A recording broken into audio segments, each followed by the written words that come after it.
He claimed that the reason that he killed Bethany was simple. It was because Tyler, Bethany's new husband, told him to. Micah claimed that Tyler wanted Bethany dead, but not because he didn't love her or because he regretted marrying her.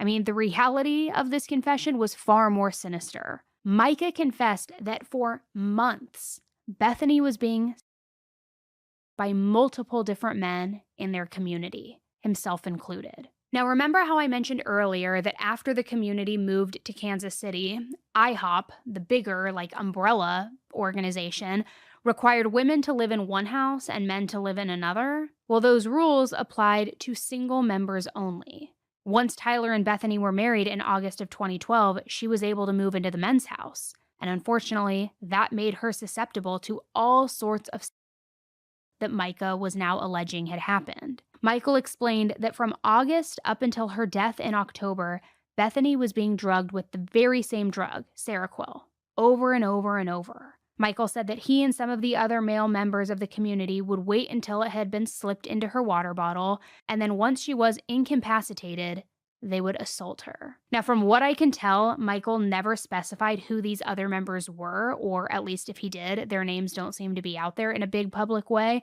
But Micah added something even more sinister in his confession. He claimed that Tyler knew about these assaults and that he never did a single thing to stop it. Which, can you just imagine? You get married, you think, oh, now I can finally sleep in the same bed under the same roof as my husband. It's going to be great. But meanwhile, you have all these men who had been isolated and caged up and probably, have their own, I don't want to say perversions, but fantasies or needs. And then this woman is brought into their house and they think, oh, we're going to drug her. We get to get all of our sexual frustration out on her, our needs, our wants. It's so diabolical when you truly sit and think about it for a moment. And unfortunately, this is where things do get a little bit confusing. Micah had said that Tyler orchestrated Bethany's murder because he was afraid that she was going to go to the police. Which to me, that sounds like there was probably a moment where Bethany woke up and realized what was happening. Because why would Tyler be scared that she was going to go to the police if she was subdued every single time by this drug and had no knowledge of what was happening? Although I also will say this.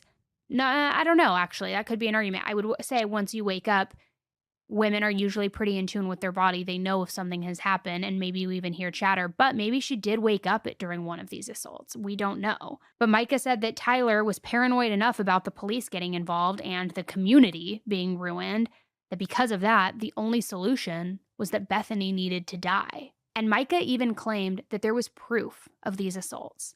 He said that there were videos on one of the men's iPads. So with that confession, Micah was arrested and he was charged with Bethany's murder, obviously.